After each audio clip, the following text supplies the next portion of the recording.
Olá, meus amigos, boa tarde, minhas irmãs, boa tarde, meus irmãos. Iniciando mais um programa Filosofia do Espírito, que vai ao ar todos os sábados, a partir das 15 horas. Aqueles que estão frequentando esta nossa programação pela primeira vez, sejam muito bem-vindos. Aqui nós estabelecemos por princípios a fraternidade cristã no debate de temas de fundamental importância para nós espiritualistas. Portanto, nós estamos no terreno da filosofia espiritualista e aqui procuramos discutir temas, apresentar temas. A proposta é estabelecermos o conhecimento profícuo a respeito do que somos nós, o que é a vida humana. É uma investigação dialética, óbvio, porque a metodologia mais eficiente para nós empreendermos uma pesquisa neste sentido, né? Autoconhecimento. A finalidade dos nossos estudos aqui é o autoconhecimento, mas um autoconhecimento profícuo, que nos mostrem princípios e leis que nos auxiliem a harmonizarmos a nossa existência terrena com a pacificação de nosso sentido interno, de nosso ânimo, a pacificação do espírito, para transformarmos o nosso mundo de sentimentos. Transformando-nos intimamente, nós transformaremos o mundo.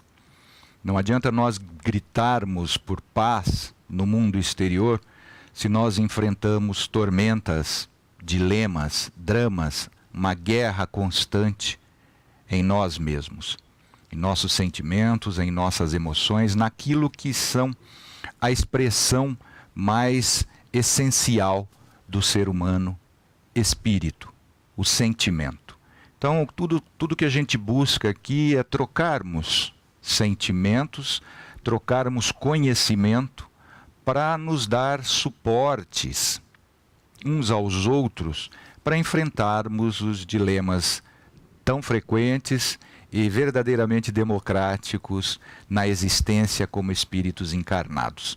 É isso que a gente busca aqui. Por isso, é fundamental que nós conservemos, antes de tudo, boa vontade, humildade, fraternidade universal, dos exemplos magnos dos profetas que nos foram enviados diretamente pelo nosso Criador para inspirar pelo seu comportamento, pelo seu exemplo, o nosso próprio comportamento, independentemente da denominação do local e da época em que esses profetas estiveram entre nós. Sejam eles oriundos da Índia, da antiguidade da Índia, sejam eles da antiguidade grega, sejam eles da antiguidade judaica, sejam eles Jesus, sejam eles da tradição islâmica, sejam eles da tradição hebraica, quaisquer tradições filosófico-religiosas divinamente inspiradas servem para nosso debate aqui. Nós estamos trabalhando hoje a última aula do mês de setembro, que nós dedicamos à investigação das causas, das consequências do suicídio. E hoje nós vamos investigar nesta última aula como nós podemos prevenir o suicídio em nossas próprias pessoas e nas pessoas daqueles que são nossos tutelados, dos quais nós somos responsáveis pela educação ética, pela educação moral, pela educação religiosa. Pais, tutores, responsáveis de uma forma geral. Como que nós podemos conhecer as causas e as consequências do suicídio no espírito humano para podermos melhor nos capacitar para a prevenção desta triste moléstia que assola grande parte hoje da população humana. E é para isso nós estamos estudando este livro, Memórias de um Suicida, Neste mês todo nós trabalhamos com esta obra que foi ditada pelo espírito Camilo Castelo Branco, junto da médium Ivone do Amaral Pereira. Então hoje nós vamos estudar parte do capítulo 3, que nada mais é do que o autoconhecimento. Diz-nos o espírito Camilo Castelo Branco que, preparando-se para a reencarnação, um dos cursos que ele frequentou ainda no mundo espiritual, como condição preparatória reencarnatória de um ex-suicida, o autoconhecimento. Isso nós vimos investigando, estudando desde o início do ano, mês de janeiro, quando nós nos reunimos via internet pela primeira vez no nosso curso livre de filosofia. Nós afirmamos que o conhecimento que nós buscamos aqui é o conhecimento profícuo para o autoconhecimento. Como diz o velho filósofo Sócrates, todo conhecimento só faz sentido se for para nos auxiliar a adquirirmos virtude, ética, moralidade, que segundo o pensamento do filósofo Immanuel Kant, a moralidade é o campo da liberdade, é o primeiro dever de todo ser racional, é buscar ser livre. E uma das coisas que perde o suicida é exatamente o seu caráter de espírito livre. É um espírito dominado pelo desespero, dominado pela dor, e que, portanto, perde o seu caráter essencial de liberdade. É exatamente para isso que nós estamos reunidos, para buscar este conhecimento libertador. E neste princípio nós encontramos o fundamento de uma das máximas de Jesus, o profeta de Nazaré, o filósofo por excelência, o maior filósofo que já pisou no planeta Terra, Jesus de Nazaré, porque ele recomenda o conhecimento para nós. Nós sabemos que a metodologia do conhecimento foi sistematizada a partir das obras de Sócrates, anotadas por seu discípulo Platão, cuja continuidade teve no seu discípulo Aristóteles. Portanto, o conhecimento é o dever de todos os seres racionais. Mas, como o velho filósofo falou, um conhecimento que nos leve a desenvolver em nós a virtude, e a virtude princípio, a primeira e fundamental de todo ente racional, de todo ser racional, como deduziu o filósofo Kant, é buscar a sua libertação, a sua liberdade. Não foi sem motivos que Jesus reconheceu: e conhecereis. Conhecimento é filosofia, é ciência. Mas o conhecimento, recomendou Jesus, do verdadeiro, da verdade, porque só isso é capaz de nos libertar. Portanto, eu sinto muito para quem estiver em busca de uma receita superficial, uma receita imediata, como aquilo que a gente está buscando sempre, né? Satisfazer as nossas sensações, satisfazer os nossos apetites. Quem está com fome quer uma receita rápida. Quem está com dores físicas quer um remédio eficiente, químico, para cessar a sua dor. Para quem está com fome, cessar a sua fome. Quem está com sede quer imediatamente uma água fresca. Infelizmente, contra o suicídio, o remédio é mais profundo. Exige muito mais dedicação e um conhecimento verdadeiramente profundo e, ao mesmo tempo, elevado. Porque é o conhecimento de si mesmo. Só o conhecimento de si é capaz de nos precaver, de nos dar forças contra as dores da alma. E são essas dores que nos levam a buscarmos a via equivocada, como a gente tem visto nessas últimas 4 aulas, do suicídio. Infelizmente, com este nosso estudo mensal, neste mês de setembro, nós constatamos com muita tristeza que o drama do suicídio atualmente é muito maior do que eu poderia supor. Eu que tenho, no último 5 anos, um caso de suicídio muito triste na minha família.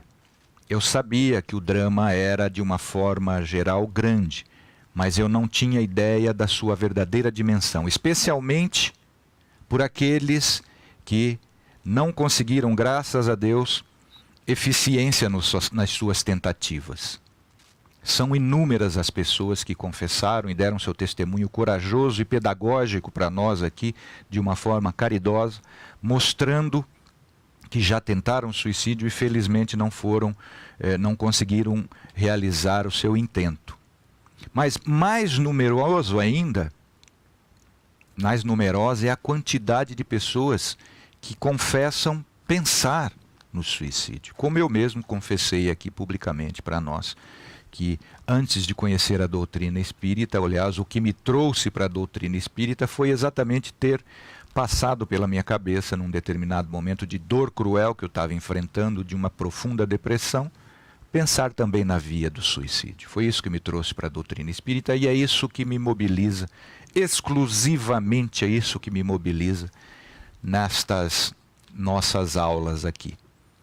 E hoje nós não temos, infelizmente, uma receita imediata, porque essa receita ela tem que ser mediada por uma série de informações, por uma série de princípios, por uma série de leis que nós devemos conhecer. Porque nós temos que conhecer exatamente a nós mesmos.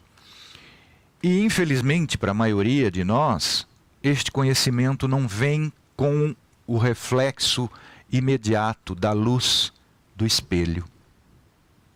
Não é olhando para o nosso exterior que nós vamos nos conhecer verdadeiramente e, portanto, nos libertarmos. Não é olhando para as nossas faces entristecidas nos momentos de depressão que nos levariam ao suicídio que nós vamos conhecer a nossa essência como espíritos infinitos. Esta é a consequência principal do autoconhecimento. E mais, um autoconhecimento verdadeiramente eficiente e profícuo para mostrar realmente o que nós somos, só será desenvolvido por nós, conseguido por nós, construído por nós, mediante a informação de que somos, além de espíritos, no mundo, gozando de um corpo, de uma vestimenta de carne, seres inteligentes criados há bilhões de anos, pela suprema inteligência que nós aprendemos a chamar Deus.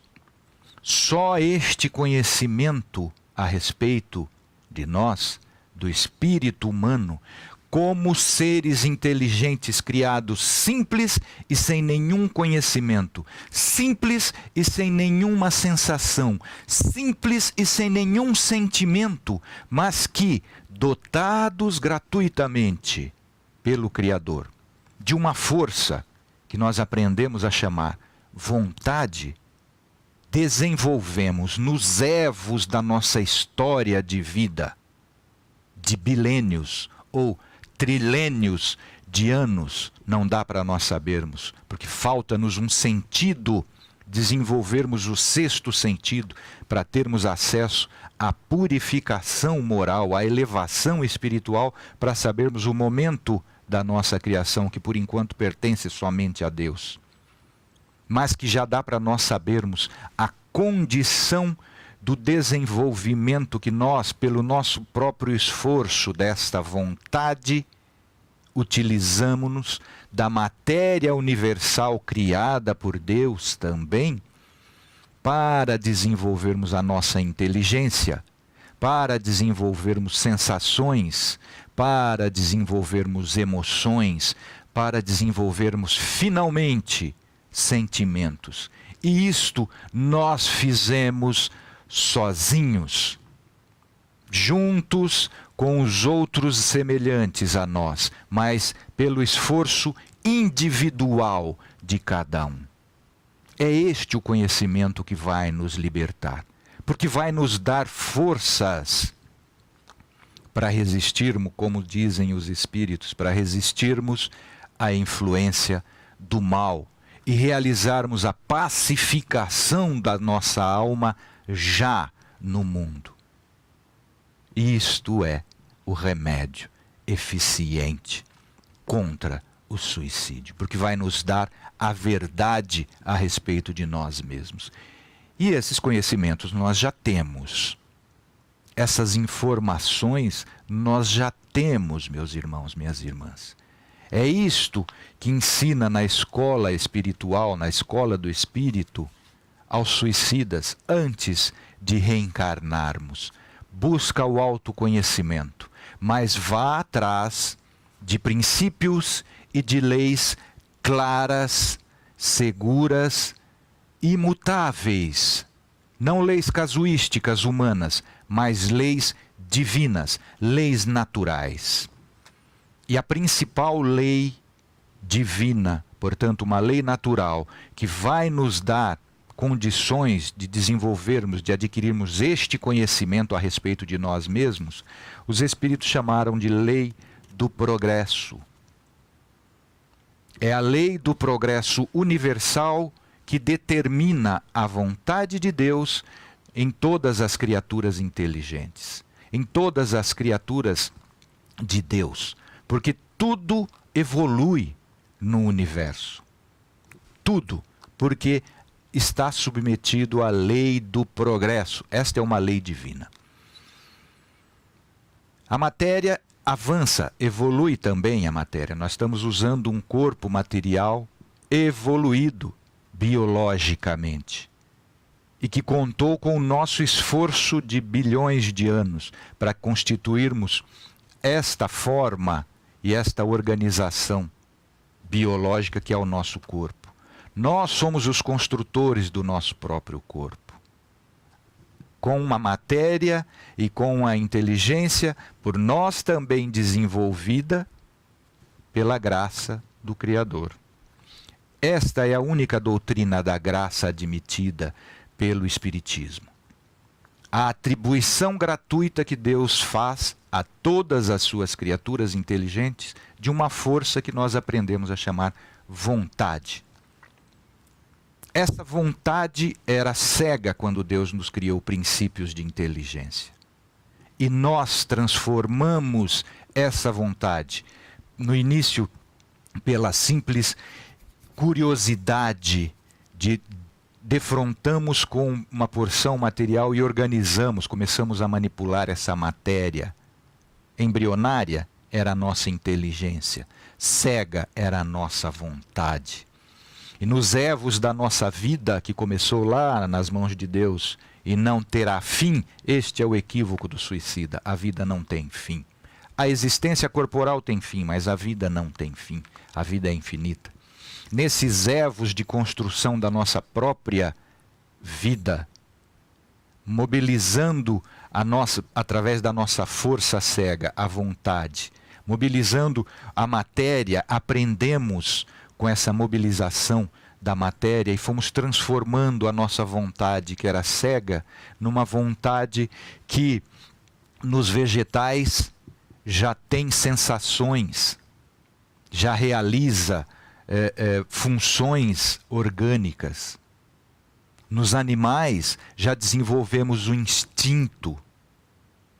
E quando já depois de inumeráveis experiências no reino animal e racional, desenvolvemos a nossa vontade, a nossa inteligência que somos, ao ponto de instintivamente essa inteligência estar perto de dar um salto de quantidade e de qualidade, desenvolvemos o arbítrio livre e adquirimos o status de espíritos, porque já conscientes da nossa capacidade cognitiva de aprendizado, mas, sobretudo, de transformação do simples instinto de sobrevivência e de perpetuação da espécie que os animais têm, num sentimento. E é isso que nós somos. Seres essencialmente de sentimentos. Não mais meramente seres que utilizam um corpo ainda biologicamente controlado pelo instinto, mas já seres que transcenderam a mera experiência na matéria. Espíritos. Ou como Jesus nos ensinou a autoconhecermos-nos, sois deuses. Este é o princípio da reencarnação, impulsionado pela lei do progresso. Esta é a realidade humana. Agora, a grande dificuldade do autoconhecimento é exatamente a memória, porque mergulhados num corpo denso, com um cérebro físico muito eficiente para realizar as funções biológicas e nos permitir o mundo de relações com os nossos semelhantes, esta função é do nosso cérebro, permitir a comunicação dos nossos sentimentos através da tradução de palavras e atos. Nós nos esquecemos porque o cérebro bloqueia, graças a Deus, o cérebro bloqueia as nossas memórias espirituais. Nós não conseguimos acesso em vigília, quando despertos no nosso dia a dia, informações a respeito das nossas existências passadas como espíritos reencarnados. E a grande dificuldade nossa é exatamente essa. Porque se nós não nos lembramos dos equívocos cometidos, graças a Deus, nós também não nos lembramos das potencialidades de virtudes que nós já realizamos. E nós já realizamos. Potências virtuais, virtuosas em nós já realizamos. Por isso é que nós adquirimos condições para reencarnarmos. Sois deuses, nos diz Jesus. Ireis fazer tudo o que eu fiz e mais, porque eu estou voltando para a casa de meu Pai, de Jesus, e vocês vão continuar no mundo. Por isso vão realizar todas as suas potencialidades de autodivinização, para poderem cumprir a única lei que eu vim exemplificar para vocês. A lei de amar a Deus como o Criador de todas as coisas, acima de tudo, portanto, e de todos, e ao próximo como a si mesmo. Nós temos o dever, e do dever de amor ninguém foge. A gente pode tentar se iludir, a gente pode tentar se enganar, mas do amor de Deus nós não conseguiremos fugir. E esse amor é expresso no dever de amarmos a Ele como gratidão por nos ter criado e ao próximo por respeito ao Criador e ao esforço divino que este mesmo próximo faz na autorrealização de si mesmo, como nós também fazemos. Esta é a dificuldade do autoconhecimento. E como é que a gente realiza esta consciência plena em nós, esta consciência mais elevada em nós? Como nós somos capazes de realizar isso? Nós temos todas as condições de fazer isso. Kardec diz, esclarecendo a filosofia vedântica de 8.000 anos atrás, esclarecendo o budismo tibetano de 3.000 anos atrás, esclarecendo a tradição judaica, mosaica, racidíaca e cabalística de 3.000 anos atrás, que também é reencarnacionista, como as demais citadas por mim, o budismo e o hinduísmo. Kardec diz que nós não precisamos lembrar das personalidades que nós investimos, ou seja, que nós demos vida social nas encarnações passadas nossas. Não precisamos lembrar as personalidades, os nomes, os locais onde nós existimos enquanto espíritos reencarnados em outras existências passadas. Basta que nós investiguemos o nosso caráter. Caráter são traços de personalidades profundas, marcantes, que não se apagam tão facilmente, indelevelmente, profundamente marcados em nós, em nossa consciência, em nossa memória espiritual. Basta que nós tenhamos coragem de investigar os nossos caráteres, para a gente saber não qual o nome que nós tivemos, qual o cargo, qual o título de nobreza ou de vassalagem, escravidão que nós vivemos no passado. Não. Mas para saber as atividades morais, espirituais que nós realizamos. Porque essa é a nossa herança. Isso é o que nós somos hoje. Investigar-se, autoconhecimento profundo, um mergulhar corajoso em nossa própria consciência. E exige coragem. Porque diz o Kant, eu repito isso sempre, autoconhecimento é um mergulhar no inferno, mas que vai nos levar a um desabrochar sublime. E sublime para o Kant é o sentimento estético.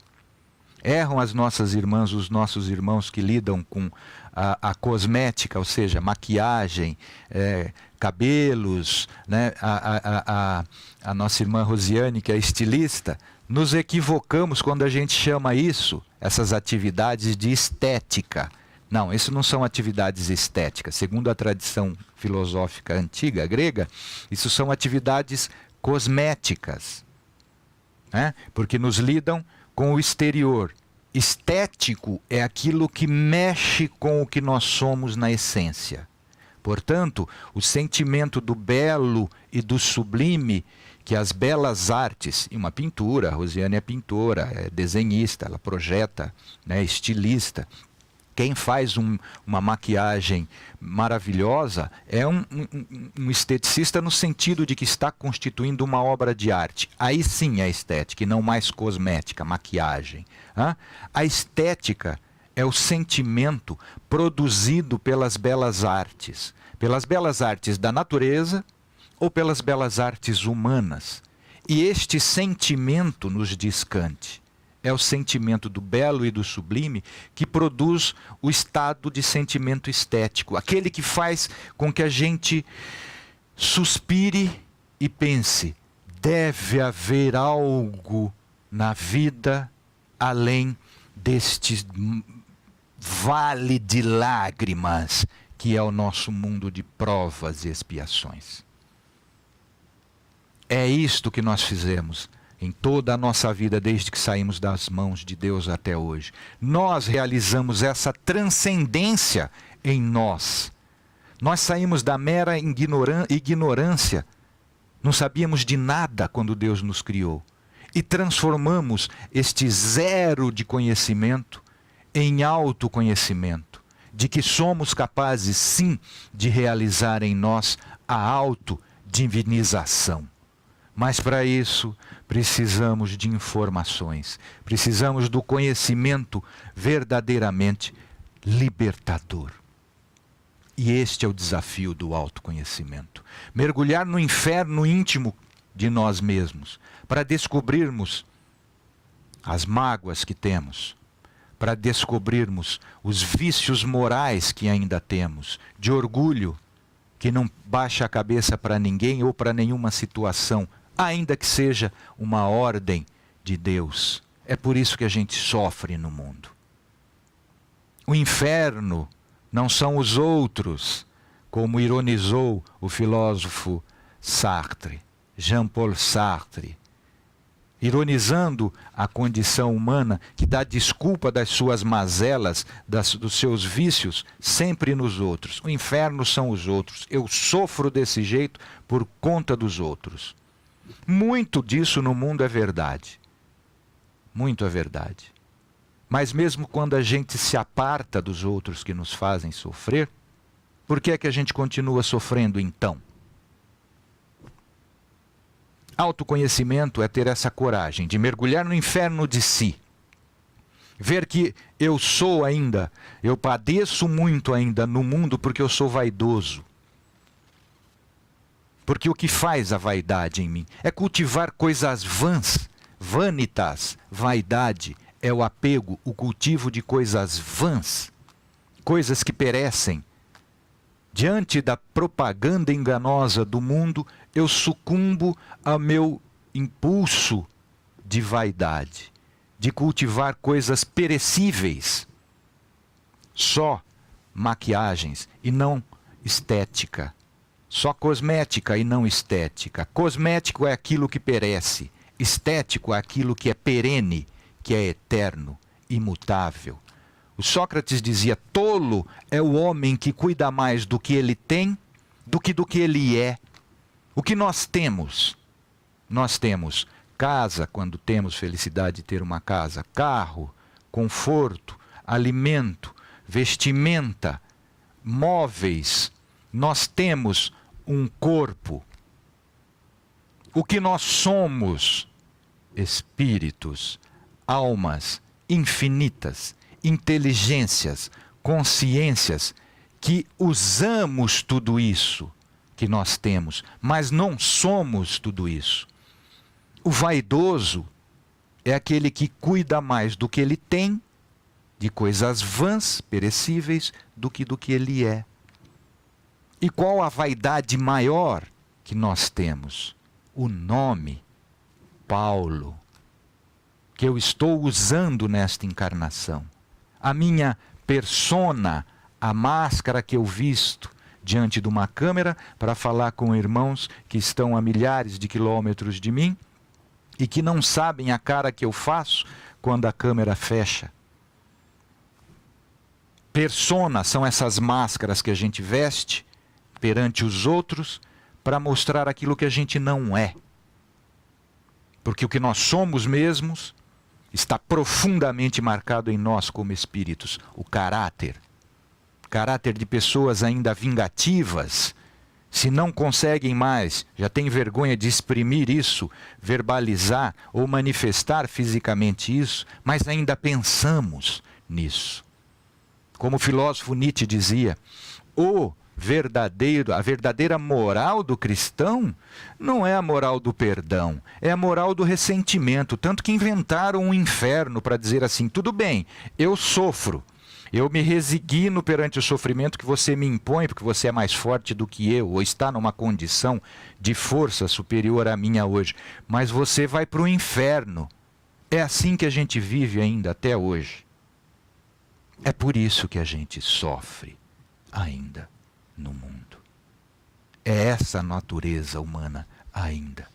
Que Jesus padeceu tanta dor moral pela nossa mediocridade espiritual para nos mostrar como é que se nasce, como é que se vive, como é que se morre. E passados 2000 anos, a gente ainda está fazendo conta de porcaria.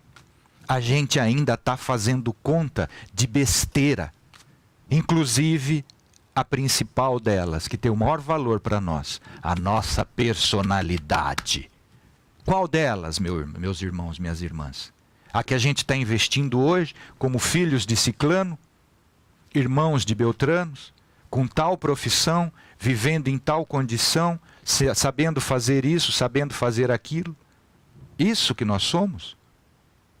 É isso? Esse é o nosso maior valor? Não é.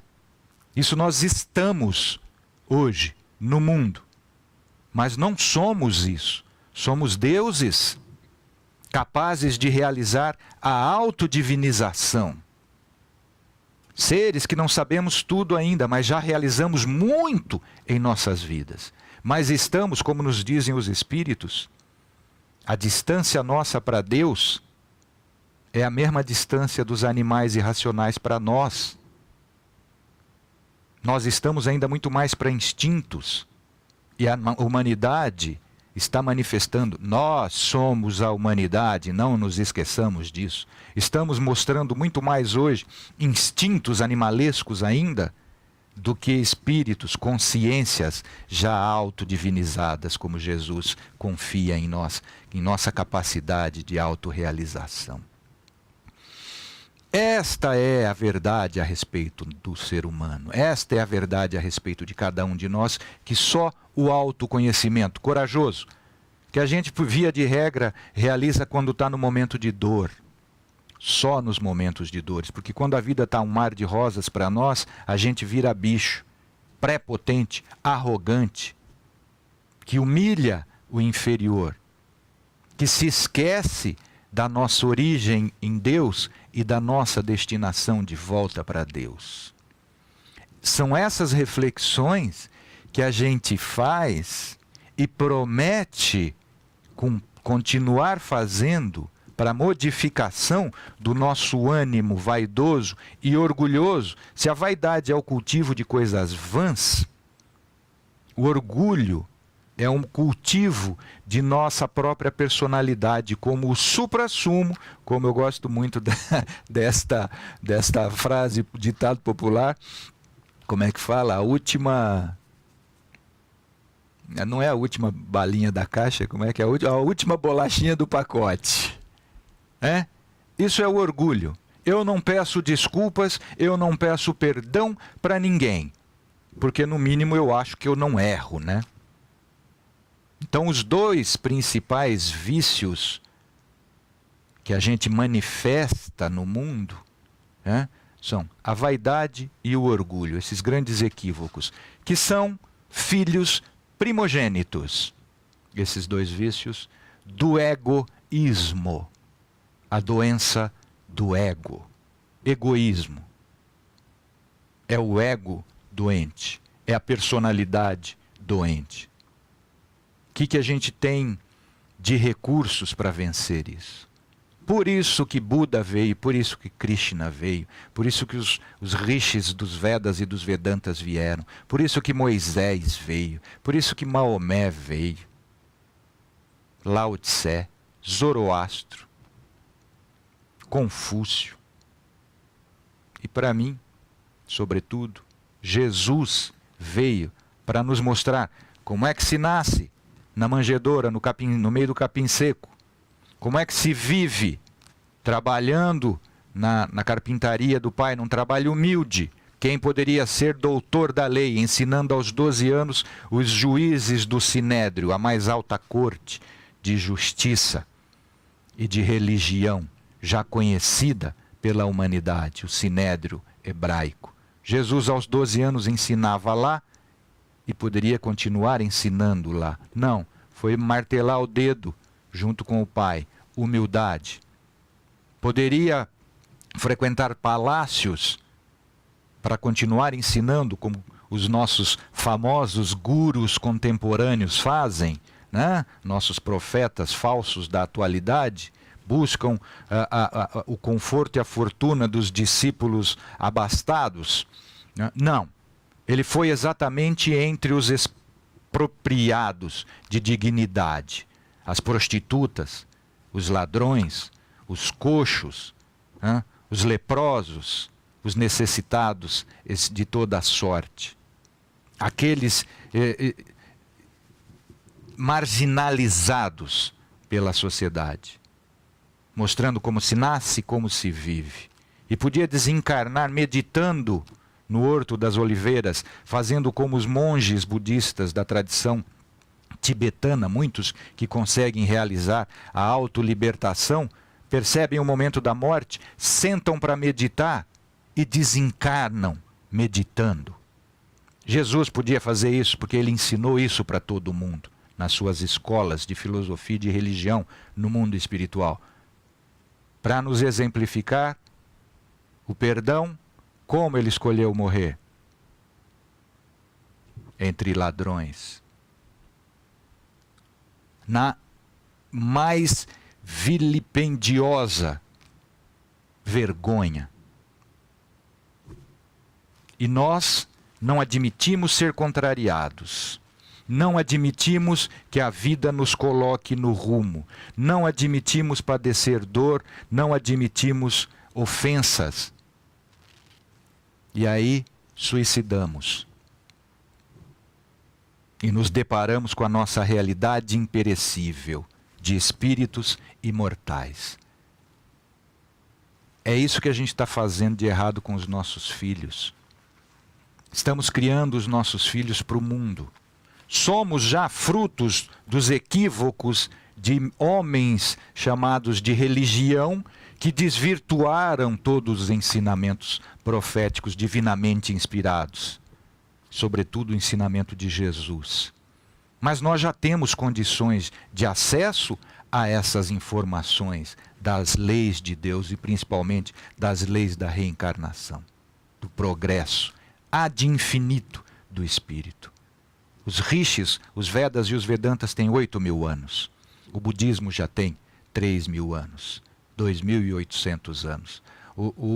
A tradição Vaishnava do Bhagavad Gita, que é reencarnacionista também, que mostra o yoga da libertação, da reunião, união com Deus, já tem 2.600, 2.800 anos também.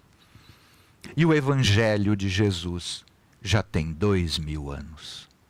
Esclarecido definitivamente, com todas as luzes que o próprio Espírito da Verdade, Jesus, mandou novamente para quando nós, mais preparados filosófica e cientificamente, tivéssemos condições de apreender este conhecimento a respeito de nós mesmos, enviou-nos as virtudes do céu, através da doutrina dos Espíritos, confirmando toda a tradição reencarnacionista, eliminando os erros da metempsicose indiana, mas nos mostrando a nossa origem, a nossa condição humana e a nossa destinação em Deus.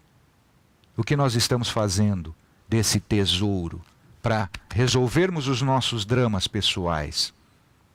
O que nós estamos fazendo na orientação, na condução dos nossos filhos, que daqui a pouco a vida vai apresentar os seus dilemas.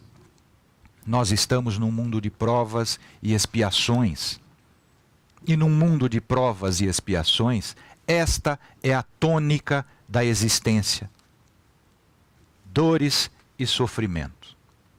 Já com condições de solucionarmos, porque temos referencial teórico já para isso, mas é a disposição para realizarmos essa teoria na prática. O modelo Jesus está aí, o modelo Buda está aí, o modelo Krishna está aí, o modelo Maomé está aí, o modelo Moisés está aí. E nós estamos escolhendo quais modelos para seguirmos. Esta é a pergunta que a gente não tem feito. E aí a gente se depara com frustrações na vida. Por quê? Porque somos do mundo. Não simplesmente estamos no mundo, mas somos do mundo. Esquecemos a nossa origem espiritual e vivemos exclusivamente para satisfações das nossas tendências, prazeres e atendimento das nossas sensações dos 5 sentidos, e do estômago e do sexo. É isso que a gente está atendendo. Porque caímos na armadilha da propaganda do mundo. E esquecemos da promessa de Jesus. Se vós fosseis do mundo, o mundo vos amaria mais do que eu. Mas não, como antes do mundo, eu vos escolhi para o mundo, diz Jesus, eu vos amo mais que o mundo. E a gente está escolhendo ainda o mundo.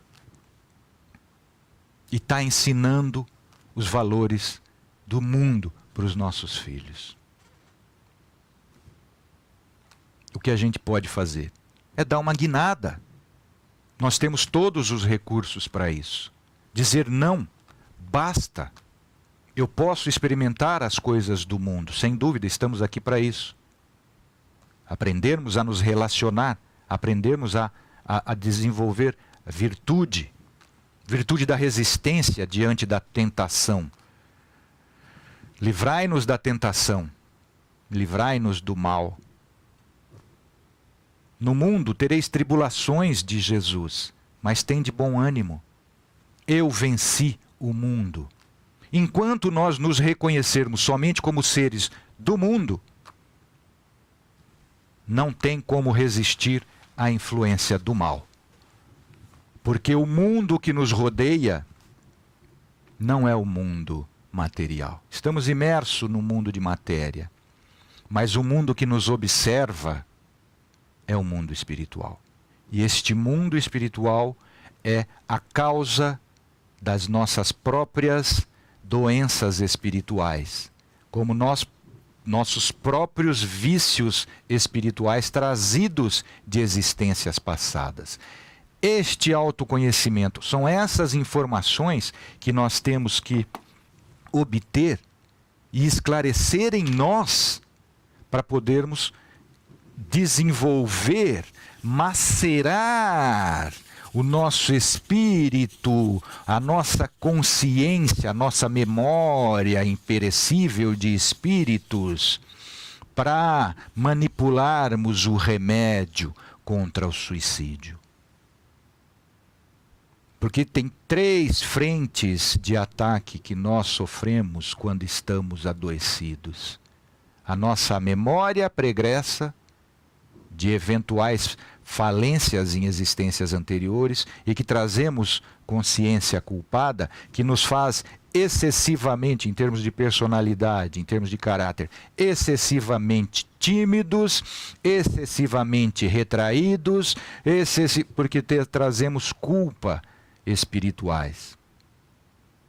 Acontece que escolhas nossas nesta presente encarnação, direcionadas, impulsionadas apenas pelo gozo de sensações e de prazeres que sejam de vaidade no mundo, também contribuem para que essa nossa culpa espiritual do passado se avolume. E aí nós abrimos a porta, escancaramos os nossos sentimentos pela culpa, para que os nossos ex-adversários do passado entrem em nosso campo sentimental e dominem.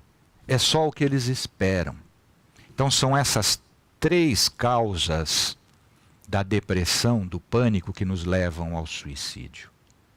Culpa por equívocos do passado, que ninguém tem mais necessidade de trazer, porque já reencarnamos. E se reencarnamos, recebemos um corpo dos nossos pais biológicos e recebemos um anjo da guarda, um espírito protetor.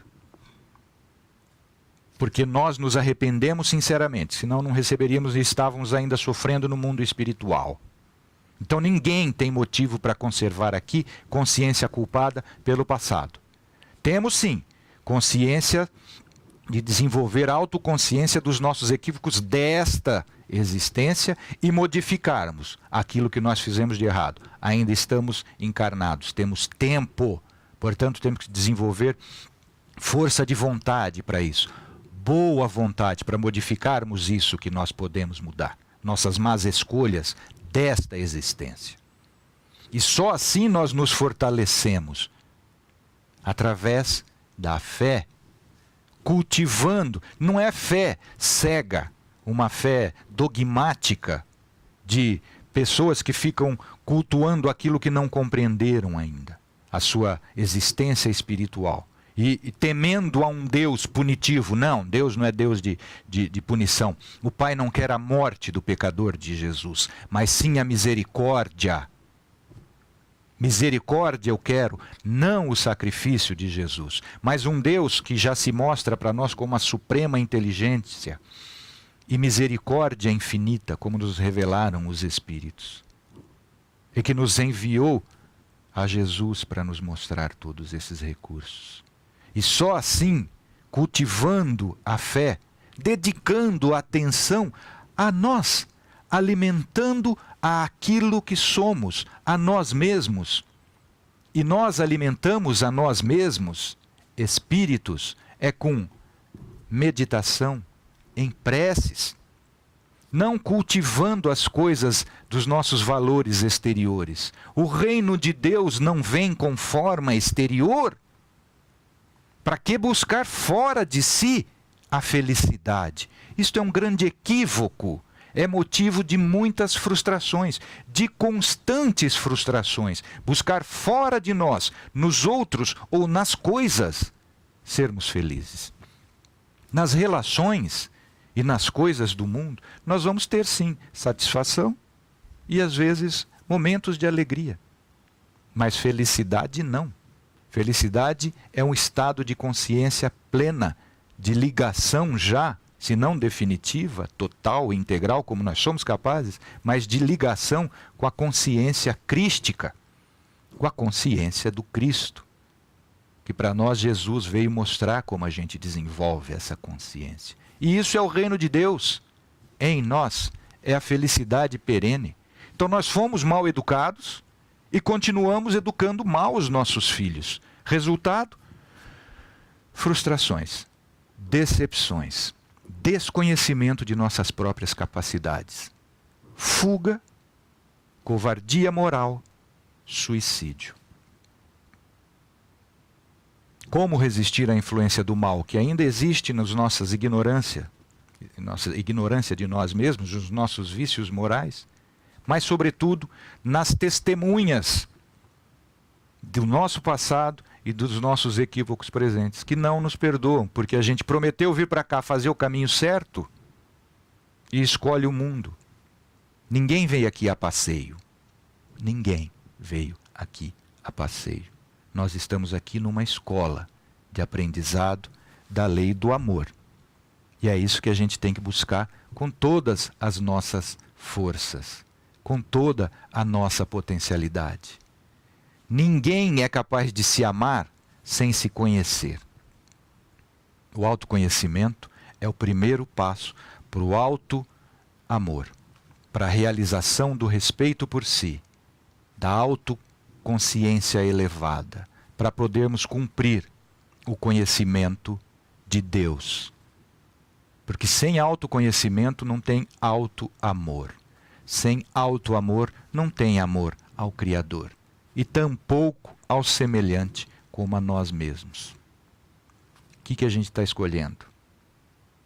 Quanto tempo a gente está dedicando a nós no dia a dia?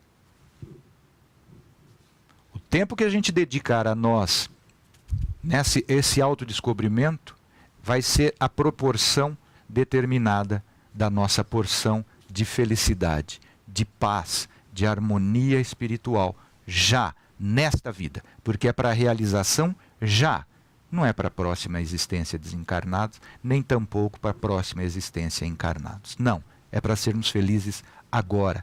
Este é o conhecimento libertador. Vamos ver aqui se a gente tem pergunta já. Já temos alguns irmãs que estão conosco. Fabiana Monteiro, muito obrigado, Fabiana. Um abraço para você.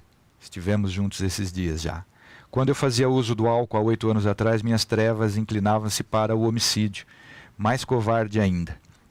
Pois é, quem não tem, nunca cometeu equívocos, né? Porque pecar é errar o alvo. Aquilo que Jesus fala para a mulher adúltera lá. Quem nunca errou o alvo das suas ações, que atire a primeira pedra.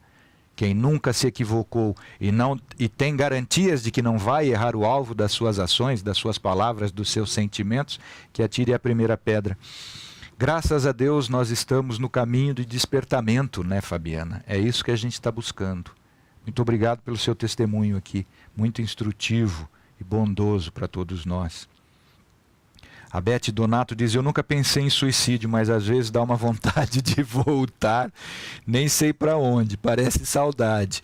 E tem uma frase, Beth, eu sempre gostei de tocar e cantar, né? Mais de cantar do que de tocar. E eu sou do tempo em que fazia muito sucesso uma banda chamada Legião Urbana, não sei se você conhece, mas o Renato Russo era o compositor das poesias, né, das músicas do Legião Urbana, e tem uma música do Legião Urbana que se chama Índios. Eu gosto muito dessa música, talvez é a música deles que eu mais gosto. E nessa música tem uma frase assim, e é só você que tem a cura pro meu vício de insistir nessa saudade que eu sinto de tudo que eu ainda não vi. Perdoem aqui o desafinar, mas é só você que tem a cura para o meu vício de insistir nesta saudade que eu sinto de tudo que eu ainda não vi. Eu sentia muito isso, como você está falando. Parece saudade. Não, não parece não, é saudade mesmo. O erro está no Renato Russo, na poesia do Renato Russo, falar de coisas que eu ainda não vi. Não, a gente sente coisas que a gente viu, viveu, experimentou, sentiu, mas não se lembra por conta do cérebro. Mas à noite a gente revive isso tudo. Né? O grande equívoco nosso, esse é o equívoco do século XIX, quando o Espiritismo foi trazido para nós, a Europa vivia um movimento filosófico chamado romantismo. Era o romantismo filosófico, nas artes, na literatura, na poesia, né? Goethe, Werder, Herder, né? Os filósofos, os poetas alemão, Fichte, né? Filósofo alemão, na música alemã, na música europeia de uma forma em geral, era um movimento chamado romantismo. No Brasil, poetas, Augusto dos Anjos, a gente pode verificar que os poemas dessa época, as músicas dessa época, são todas de exaltação do espírito. Era uma reação cultural ao positivismo filosófico que imperava até momentos antes na história nossa. E dos equívocos do romantismo, as músicas do romantismo são maravilhosas, né? As poesias também, mas um dos equívocos era isso que você fala. Se o valor do mundo, o valor da vida é o espírito, vamos desprezar o mundo, vamos desprezar o corpo. E aí cometi um suicídio, pensando equivocadamente que estavam valorizando o espírito, desprezando a vida no mundo. A gente tem saudade do mundo espiritual, porque a nossa origem é espiritual. A nossa casa verdadeira, nossa verdadeira vida, como falou o Sócrates na parábola da caverna, nossa verdadeira vida não é aqui no mundo. Aqui a gente está mergulhado numa caverna de carne, de matéria, e pensa através dos sentidos materiais que tudo o que a gente vê aqui é a nossa verdadeira vida, quando na verdade a nossa vida é de onde nós viemos, a nossa casa espiritual, a nossa origem espiritual, a nossa morada espiritual. Por isso que a gente sente saudade, mas nós estamos aqui para uma tarefa: buscarmos aprender a amar. E isso exige abnegação, exige sacrifício. Tem gente que fala, Beth, fazendo aqui amenizando um pouco a dureza da nossa investigação, porque não dá para alisar, não dá para a gente se enganar mais. Não dá para a gente ficar numa literatura, num discurso que agrada aos ouvidos, agrada os olhos, de simplesmente ficar procurando recursos de autoajuda. Não, nós precisamos de recursos sérios, de recursos de literatura verdadeira, não aquilo que trata só da casca, que remedia a casquinha, mas que vai no cerne da nossa ferida e erradica de uma vez por todas os nossos equívocos viciosos morais ainda, o orgulho e o egoísmo. E para isso a gente precisa de verdade, ser o seu sim, sim e o seu não, não, como diz Jesus. Como diz o apóstolo Paulo. Eu não posso agradar aos homens, falar coisas para vocês que os fiquem iludindo. Não, nós estamos bem, nós estamos por cima da carne seca, nós estamos no mundo de provas e expiações, é por isso que o mundo está desse jeito, a terra está virando para um mundo de regeneração, é por isso que está virada no avesso, desse jeito. Ilusão, auto-engano. É isso que nós estamos fazendo conosco. Lendo só literatura água com açúcar, que não mexe com a nossa essência, mas fica passando a mão na nossa cabeça, passando a mão nos nossos vícios, e aí a gente não avança. A Terra está se transformando desde que foi criada. A Terra está se regenerando, os espíritos que vivem na Terra estão regenerando desde que começou a ter vida consciente, espiritual, portanto, autoconsciente na Terra.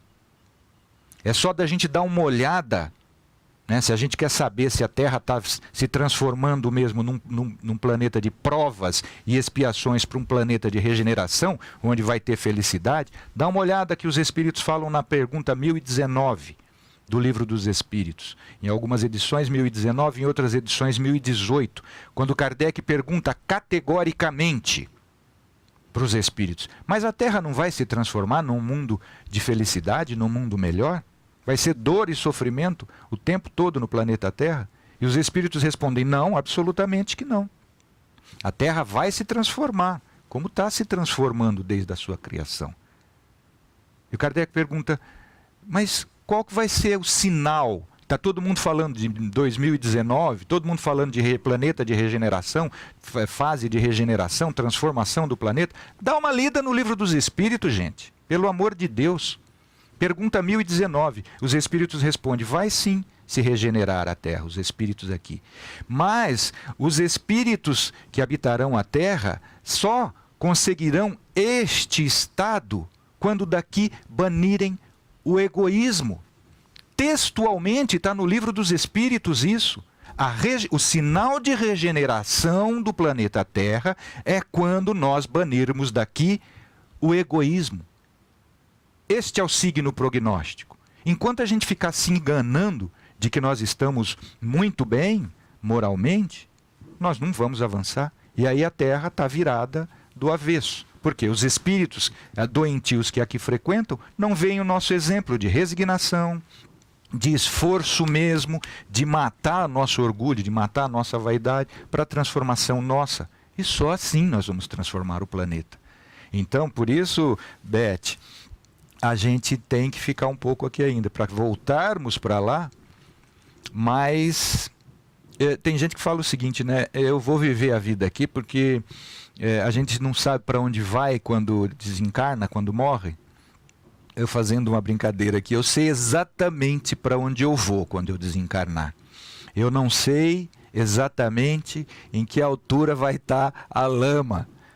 É isso que é brincadeira, evidentemente, né? Mas eu não sei o que a gente está pensando. Que estado é esse que a gente está vivendo? Ah, é porque vem espírito índigos, vem espíritos cristais. Que é isso? Que é isso? Que tem espíritos necessitados de amor, de receber e de doar amor. Somos todos nós. E quando nós banirmos o egoísmo, segundo os espíritos, né, que disseram para Kardec. Agora, os espíritos que estão aqui falando um monte de coisa, eu não posso falar nada. Kardec diz isso. O planeta vai se transformar, o sinal prognóstico da transformação da Terra é o banimento do egoísmo. Andréa Morilha, uma boa tarde, Andréa, acho que eu nunca falei contigo aqui, né? O vazio da alma é muito triste. Muito obrigado por sua participação aqui, Andréa. O vazio da alma a gente preenche com caridade. Com caridade a gente preenche. E caridade não é doar materiais. Caridade é benevolência, indulgência e perdão. Isso é a verdadeira caridade, segundo o ensinamento dos Espíritos. E benevolência, indulgência e capacidade de perdoar, todos nós já temos. Por isso que, por mais necessitado material ou de saúde que eu seja, eu tenho condições de realizar a caridade. Benevolência, indulgência e perdão. Isso é que preenche o vazio das nossas almas. Muito obrigado, Andréa Morilha. André Stenberg, um abraço, Andréa. Saudade das suas colocações sempre tão positivas, Andréa. Vem conosco. Paulo, mas a vontade é quase nula quando há depressão. Exatamente. Exatamente. Muito obrigado, Andréa. A vontade é quase nula. É nula a vontade. Eu já passei por isso, não é quase não, é nula mesmo. A gente vegeta, porque a gente vive impulsionado apenas pelos instintos corporais. Impulso de alimentação e de sono e de perpetuação da espécie. E como que a gente reforça a vontade, Andréa? Aí a gente precisa de ajuda. Primeiro, sendo humilde, reconhecendo que está precisando de ajuda. E a primeira coisa que uma pessoa que reconhece, que é humilde, que reconhece que está precisando de ajuda, fala: ai meu Deus, me ajuda. Se não tem nenhuma fé, nenhuma fibra de fé que sobrou, aceita a ajuda de um amigo. Porque tem um amigo espiritual tentando ajudar. Tem um amigo, um parente, um ente querido, um pai, um filho, um irmão, um amigo mesmo, que tenta nos ajudar. E aí é preciso ser humilde. E humildade é uma das capacidades virtuosas mais difíceis da gente desenvolver, da gente adquirir. A gente prefere... Eu vi uma vez, há muito tempo atrás, quando eu morava na capital de São Paulo ainda, um casal de velhinhos de origem japonesa, que os vizinhos desconfiaram que estava acontecendo alguma coisa de errado com eles, porque eles saíam sempre para ir ao mercado, para ir à feira, para ir fazer seus afazeres externos da casa, e fazia muitos dias que eles não viam, ninguém via eles fora da casa. E aí chamaram as autoridades, invadiram a casa, eles estavam morrendo de inanição, de fome, porque estavam sem condições de adquirir alimentos e eram vaidosos demais para não admitirem pedir auxílio para os outros. A gente sabe, eu tenho grandes amigos, tenho grande admiração pelo povo oriental, mas a gente sabe que os da tradição que vieram para cá, eles eram assim mesmo, né? O orgulho da raça, o orgulho nacional. E nós somos assim. Quando estamos deprimidos, né, a gente não se expõe, a gente tem vergonha de pedir auxílio. E tendo vergonha de pedir auxílio, isso é vaidade. Né? E não consegue vontade, como a Andréia coloca aqui. Por quê? Porque não aceita receber ajuda, não admite receber ajuda de ninguém. Está deprimido, está com pânico, mete o seu joelho no chão, chora, pede ajuda para Deus. É só isso que o nosso Espírito Protetor está esperando de nós. Porque aí as portas vão se abrindo, os caminhos para a solução, para o remédio eficaz, vão aparecendo. Muito obrigado, Andréia. A Patrícia Ferreira. Oi, Patrícia. Tem que querer, buscar, enfrentar. Nada é fácil, não é mesmo? Não temos manual de instrução para a vida, mas temos a doutrina espírita. E temos as outras tradições religiosas que são eficientes também. Porque se fosse só o espiritismo que pudesse ajudar, tem 3 milhões de espíritas no mundo. E o mundo tem 7 bilhões e 500 milhões de pessoas. Né? Deus é muito maior para ajudar todo mundo. É isso mesmo, Patrícia. Vamos enfrentar. Caímos, levantamos amanhã, mas desistir jamais. Falo por mim, por nós, por mim também, Patrícia. Tem que querer e buscar. Muito obrigado. Emoção não fala mais alto na depressão. Sentimentos de tamanha tristeza, sem dúvida nenhuma. E o único remédio, né, não tenhamos dúvida, é a fé. Porque eu gosto muito de música clássica, eu gosto de tocar violão, e todo mundo sabe que quem toca um instrumento nunca está sozinho. Mas no momento em que eu enfrentei depressão, nada, nenhuma música, nem blues mais lindo, eu só conseguia ouvir música, uma música que quem é da minha geração vai conhecer, um artista inglês que era da banda chamada Genesis, Peter Gabriel, né? Anotem aí, tem uma música do Peter Gabriel que era meu mantra na década de 80, que chama Don't Give Up.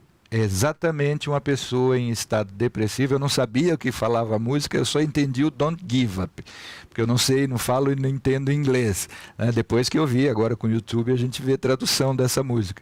E não tinha videoclipe na época também, tinha MTV, mas eu era pobre e não tinha MTV na minha casa, né?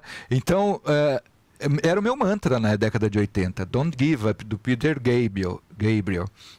E é exatamente uma pessoa que desistiu da vida, quer se suicidar. E tem uma amiga, graças a Deus, que quem cantava a música junto com Peter Gabriel era Kate Bush, uma cantora inglesa maravilhosa também, e falava para ele, não desista, você tem a nós, não desista, você é maior do que isso, não desista, veja tudo o que você já fez. Era depressão, eu não sabia o que era isso que eu sentia. Né? Graças a Deus a gente tem Amigos, a gente tem amigo espiritual, mas só que a gente não recorre a eles. O amigo espiritual é através da prece. E como a Andréa está falando, não tem emoção que nos tire da depressão. Devoção tira. Sentimento devocional tira. Mas às vezes a gente não tem força nem para orar um Pai Nosso. Se a gente consegue força para orar um Pai Nosso, por que a gente não consegue? Porque a força do espírito obsessor é maior do que a nossa. E a gente tenta concentrar numa oração, numa prece, para elevar o nosso sentimento, para abrir a carapaça fluídica do obsessor sobre nós, para penetrar a luz do amor do nosso espírito protetor, e a gente não consegue. Ele não consegue penetrar a carapaça fluídica que o espírito obsessor lança sobre nós. Ele precisa de uma fagulha nossa de esperança que a gente lance de dentro para fora. E aí a gente rompe essa barreira e ele afasta o obsessor de nós e nos socorre. Mas a gente precisa de esforço, como está falando a Patrícia Gibim, e reconhece a Andréa que é a dificuldade. Andrícia, meu pai se suicidou dia 23 de agosto. Agora passado, Andrícia, que tristeza, minha irmã. Depressão, se enforcou. Por mais que eu tento, não consigo consolo, mas através do Espiritismo continuo a ter força para continuar acreditando na vida após a morte. É isso, exatamente isso que você tem que fazer, Andrícia. Estudar o Espiritismo cada vez mais e fortalecer o seu conhecimento na fé, na prece e na oração. A aula de ontem, não sei se você assistiu, é exatamente o que a gente pode fazer para ajudar os suicidas. Tá? E a prece é o remédio. Prece para ele ser socorrido e despertar o mais rapidamente possível e já programar uma reencarnação, provavelmente como seu bisneto. Tá? Bisneto dele mesmo, como fala o profeta do Velho Testamento. Eu sou o Deus que recupera o pecado dos pais nos filhos na 4ª geração. Traz como bisneto dele mesmo, o seu tetraneto do seu pai, seu bisneto. Você traz seu pai, Andrícia. Ore por ele. Ore sempre, irmã. Muito obrigado por seu testemunho corajoso. A Márcia Nascimento. O Senhor marcou com seu selo todos aqueles que creem nele. É isso mesmo, Márcia. Jesus marcou em nosso coração o selo do amor dele por nós. E Deus, nosso Criador, nosso Senhor, marcou a lei de amor em nossas consciências. Porque somos frutos do amor de Deus. Deus é amor. Cria por amor e ama eternamente, como diz João o Evangelista. Muito obrigado, Márcia.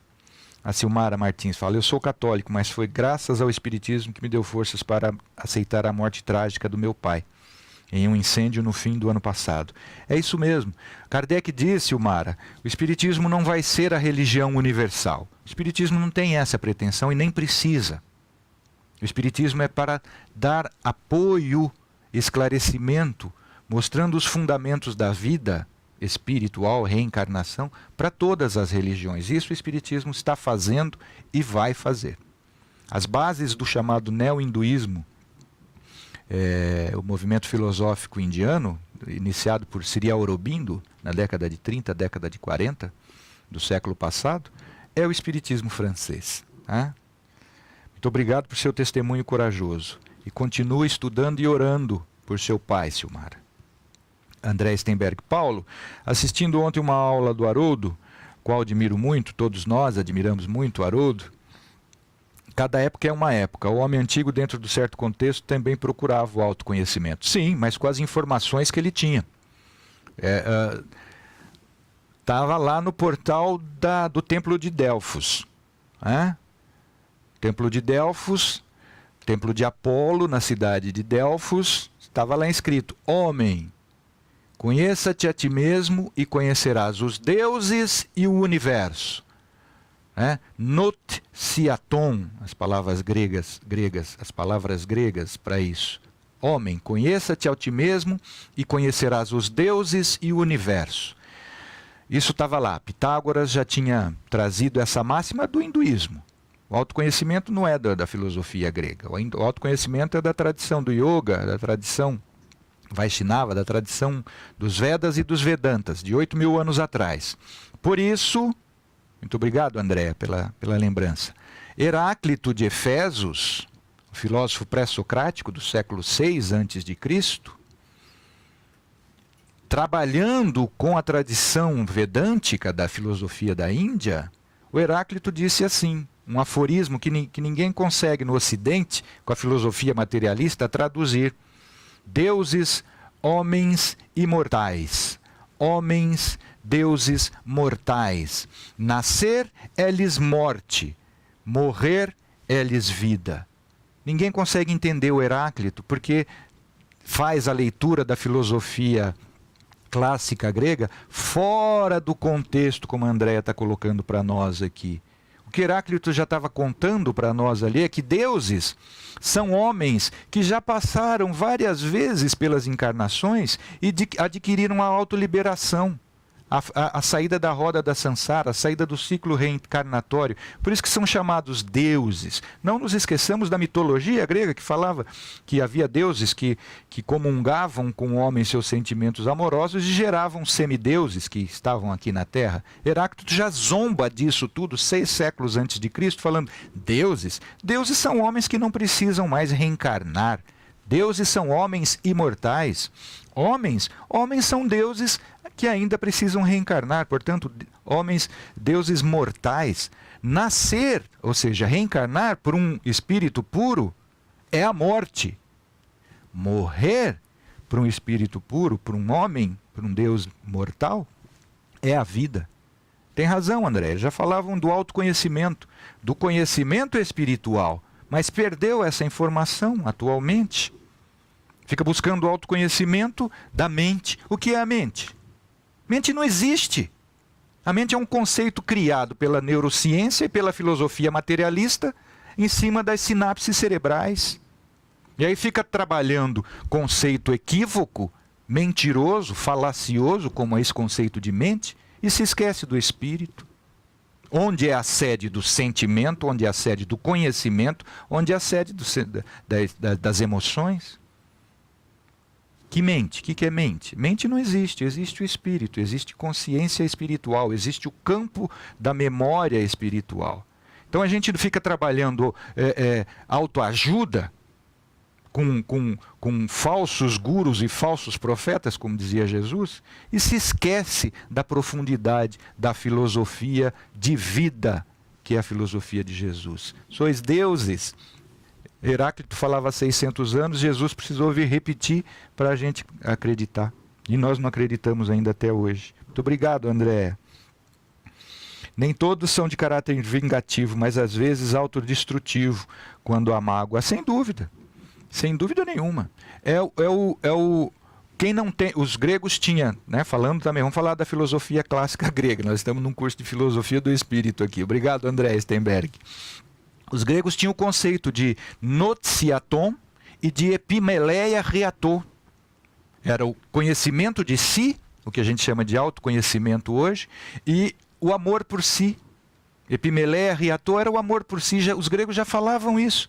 A gente despreza o autoconhecimento, ou seja, a gente não sabe de onde a gente veio, por que a gente está fazendo aqui sofrendo tanto, para onde a gente vai, a gente tem dúvidas mais ainda. Para que eu vou ficar vivendo sofrendo? Não é isso que pensa o suicida?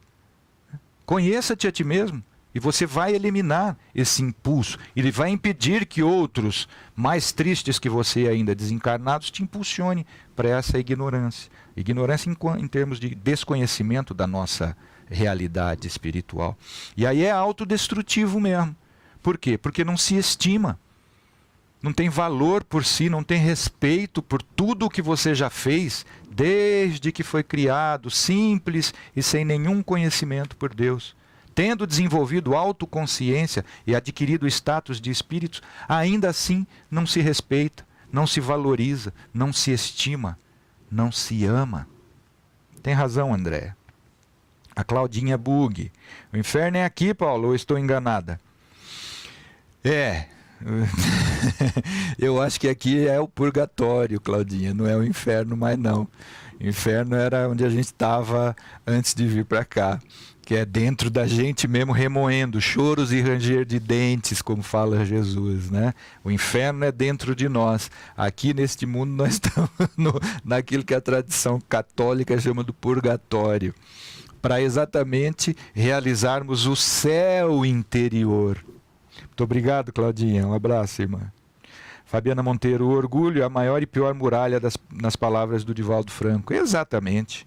É a pior muralha porque nos cega para o valor idêntico ao nosso, ou às vezes superior do nosso irmão. Orgulho é aquilo que faz com que a gente se sinta superior a tudo. Por isso que eu não peço perdão para ninguém, porque eu não erro.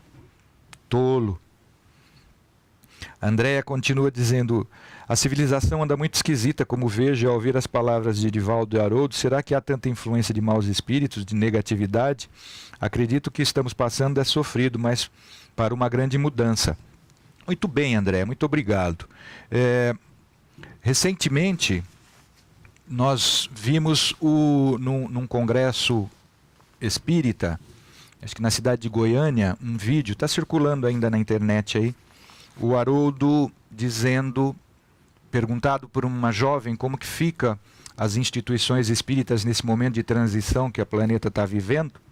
O Haroldo fala, eu tenho recebido orientação do Divaldo, e o Divaldo está do lado dele, que o movimento espírita, as instituições espíritas, os palestrantes e coordenadores, os trabalhadores espíritas estão sendo atacados por espíritos trevosos. E, inclusive, diz o Haroldo, até as nossas próprias famílias estão sendo atacadas. Isso foi agora nesse ano.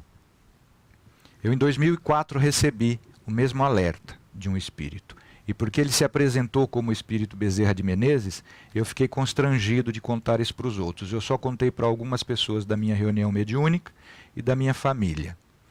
E esse espírito Bezerra de Menezes recomendou, porque eu estava sofrendo um ataque espiritual na época, de um espírito que estava tentando me provocar um AVC, e socorrido por esse espírito, que se apresentou como Bezerra de Menezes, ele me disse, falou, Paulo, redobre a vigilância, porque a humanidade está fazendo ouvidos surdos a nossas orientações, e nós vamos orientar vocês e vigiar vocês, proteger vocês um pouco mais à distância. E deu um passo atrás. Ele tinha acabado de ministrar um passe fluídico magnético em mim. Ele deu um passo atrás, mostrando que os nossos protetores estariam nos dando maior responsabilidade na autovigilância de nossos sentimentos. Isso ele estava se referindo aos espíritos obsessores, os espíritos que frequentam o nosso campo sentimental no planeta Terra. Eu não falei isso para ninguém, porque eu fiquei pensando, falei, esse é um espírito zombeteiro que está me enganando, que está dizendo que o protetor está abandonando os protegidos. Só depois que eu encontrei na pergunta 495 do Livro dos Espíritos, que eu já tinha lido várias vezes, mas a gente não atenta às vezes para a lição, que lá o Espírito São Luís e Santo Agostinho respondem a Kardec que os protetores não abandonam os protegidos, mas se afastam deles quando eles tentam falar e eles não escutam. E aí eu fiquei tranquilo, eu falei, eu não fui enganado não, aquele espírito estava falando a verdade. Principalmente porque eu comecei a observar escândalos de todas as ordens, no seio da Igreja Católica, no seio da Igreja Protestante, que um bispo da Igreja Universal chutou uma imagem de Nossa Senhora Aparecida, não sei se vocês se lembram disso. Eu vi um guru do yoga nos Estados Unidos, num ritual de fortalecimento espiritual, matar 6 pessoas desidratadas dentro de uma tenda Apache, fazendo meditação em volta de uma fogueira.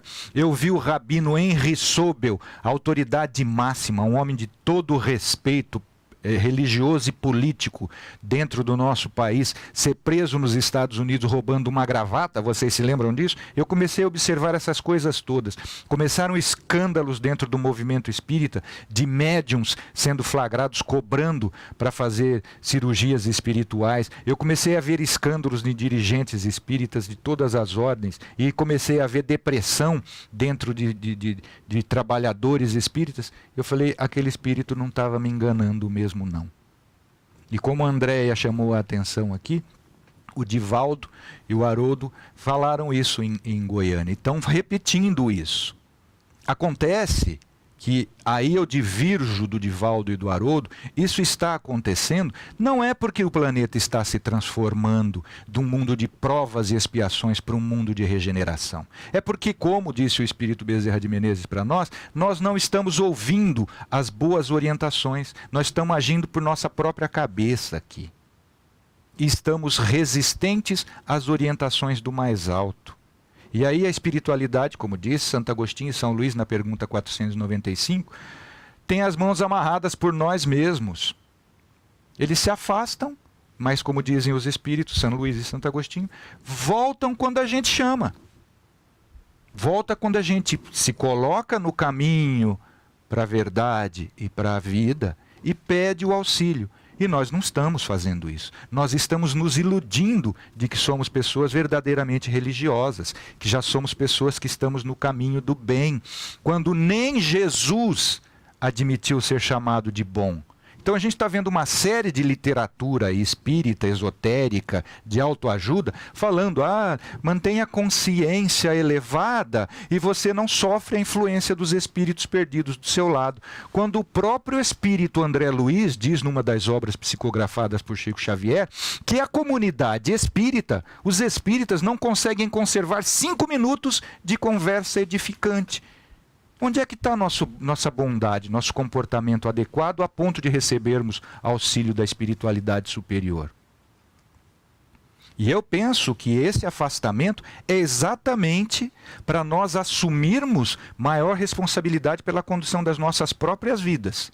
Atendermos a recomendação da pergunta 919, vigiarmos e orarmos para não cairmos em tentação, como diz Jesus. Porque o Espírito já sabe o que tem que fazer, mas o mergulho aqui no mundo da carne nos enfraquece. A carne é fraca. Né? Quando os Espíritos nos deixam com mais responsabilidade, a gente tem que dar um salto qualitativo na nossa vigilância, na nossa devoção, na nossa fé. Exatamente para a gente transformar o planeta. Mas isso, quando nós vencermos, como diz a pergunta 1019, o egoísmo. Quando nós banirmos o egoísmo do planeta, aí a Terra vai se transformar num planeta de regeneração. Muito obrigado, André Stenberg, pelas suas colocações aqui. Para uma grande mudança, como você mesma fala. A Carla Moreno. Oi, Carla, você andava sumida, né? Ando tão decepcionado com as pessoas e comigo mesma. Orai e vigiai, para não cair em tentação, Carla Morena. Essa é a chave, irmã. Infelizmente, não tem pílula para nos dar bom ânimo, não. Mas fala Jesus para nós. No mundo tereis tribulações, mas tem de bom ânimo, Carla Morena, de Jesus para você. Eu venci o mundo. Um abraço, Carla. A Zilda. Sou um pouco vaidosa, professor Paulo Fernandes. Você é um pouco, Zilda, eu sou muito ainda. Eu sou muito, graças a Deus eu já descobri isso, porque eu tenho condições de trabalhar, que eu vim para essa encarnação só para combater a vaidade. Isso, graças a Deus, eu já descobri. Mas já diminui muito, mas ainda falta. É 2, Zilda. Muito obrigado pelo seu testemunho. A Andréa Pedroso diz o seguinte, e quando a gente erra pensando em acertar, tão difícil colher a amargura disso? É difícil sim, mas como disse Jesus para a mulher adúltera, cadê os seus acusadores? Ah, mestre, não tem mais ninguém aqui. Jesus, então, também eu não te acuso, mas vai e não erres mais. Pecar, a palavra na origem grega é errar o alvo. Então não existe pecado que condena a gente indefinidamente, pecado mortal, pecado, uma danação eterna, né? Como pensam ainda nossos irmãos católicos e protestantes. Não, isso aí foi um equívoco teológico de exegese bíblica, né? É só não errar no mesmo erro novamente. É isso que Santo Agostinho recomenda na pergunta 919, né, Dora, Claudinha, Ana Cláudia Neves, minha irmã, e Claudinha Bug, né? Pergunta 919. No dia seguinte não erra de novo, onde errou hoje. Já analisou, já caiu a consciência que errou, amanhã não erra de novo, perante a lei de Deus ou perante a lei de amor ao próximo. Muito obrigado, Zilda. Andréa Pedroso, desculpe. Jorge Chevrão, abraço, Jorge. Temos que nos perdoar, sem dúvida nenhuma, e perdoar ao próximo, para que possamos encontrar a paz interior, está correto? Quem não se perdoa é a mesma coisa, quem não se ama não tem condições de amar ao outro. Quem não se perdoa não tem conhecimento do perdão, não pode oferecer o perdão divino ao outro. Muito obrigado, Jorge. A Daniela Ocada, eu cometi 3 vezes o suicídio, estou viva, graças a Deus. Louvado seja nosso Senhor Jesus Cristo, Daniela Ocada, e seu Espírito protetor que foi muito eficiente. Obrigado por seu testemunho aqui, e Deus te abençoe. A Sueli, Giliane. Um abraço, Sueli. Após saber que estou em cima de um muro, me deu vontade de viver cada dia mais o minuto presente. Nem ligo para o futuro. O momento presente é o mais importante, porque nós estamos consertando os erros do passado e construindo o futuro. Então o futuro depende do que nós fazemos hoje. Nossa próxima vida, nossa próxima existência, né? Porque vida é contínua, não tem secção. Tem secção existência. Existência encarnada, existência desencarnada. Nossa próxima existência é desencarnados. E é onde a gente vai gozar o céu ou o inferno dentro da nossa própria consciência. Muito obrigado, Sueli. A Marli Parra. Professor, trabalho com adolescente e percebo que cada dia que passa temos mais problemas mentais, psicológicos e emocionais entre eles. O que fazer? Como ajudá-los? Mostrem que nós estamos no mundo, mas não somos do mundo. Mostre, convença-o racionalmente. O budismo não estava errado, o hinduísmo não está errado, a tradição Vaishnava não está errada, Sócrates e Platão não estavam errado, Heráclito de Efésios não estava errado, Santo Agostinho, na sua obra As Confissões, no século IV depois de Cristo, não estava errado. Allan Kardec não está errado. A reencarnação é a nossa realidade. Quando nós convencermos os nossos filhos, nossos entes queridos, os tutelados, aqueles que estão sob nossa responsabilidade disso, e como é que a gente convence-os disso? Vivendo sob essa verdade.